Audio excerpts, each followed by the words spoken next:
the story of how a donkey and an elephant came to represent Democrats and Republicans. As anyone with even a passing interest in U.S. politics knows, the elephant represents the Republican Party and the donkey the Democratic Party. The story begins 189 years ago, during the presidential campaign of Andrew Jackson, a Democrat. Jackson, a brash, combative populist, whose campaign slogan was, "Let the people rule." He pledged to tear down the elites who he claimed were corrupting American democracy. But for Republicans he was jackass, which had more or less the same meaning then as it does now. Jackson, though, was actually pretty fond of the nickname, and used it during the campaign to cement his reputation for determination.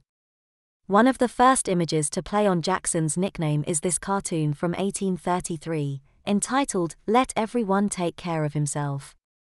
It satirizes Jackson's attempts to get the Bank of the United States to redistribute funds to branch banks in various states. In the image, the president is depicted as an ass, who causes chaos by galloping into a group of chicks, representing the U.S. financial system.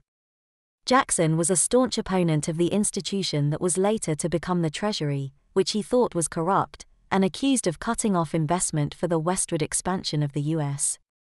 It was German-born cartoonist Thomas Nast, a Republican, who really popularized the two symbols. The Gop elephant made its first appearance in its 1874 cartoon, The Third Term Panic, which was published in Harper's Weekly. The cartoon depicts a donkey dressed in lion's clothing, scaring a group of animals around it. An elephant represents the mighty Republican vote, stumbling into a hidden pit. Nast was satirizing what he saw as the panic caused by an editorial in magazine The New York Herald, which accused then-President Ulysses S. Grant, a Republican and Civil War general, of Caesarism. The article claimed Grant was attempting to illegally seize more power like the Roman ruler Julius Caesar by apparently gearing up to campaign for an unprecedented third term.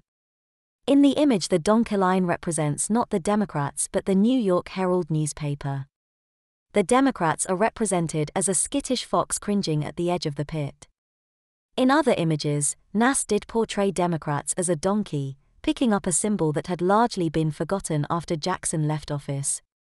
This 1870 image is called "A Live Jackass Kicking a Dead Lion," and is the first ever to represent the Democrats rather than a particular Democrat as a donkey. The donkey represents Democrat-dominated newspapers in the southern states nicknamed the Copperhead Papers, which opposed the Civil War. They are shown kicking President Abraham Lincoln's recently deceased War Secretary E.M. Stanton. The artist's own political sympathies played an important role in determining which parties got associated with which animals. It was an era when cartoonists had a great power, distilling complex political disputes for millions of readers. Though the details of the disputes may be largely forgotten, the fact that the symbols used in them are still used to this day are testament to their power. DL Knowledge. Like, share, subscribe. Stay safe.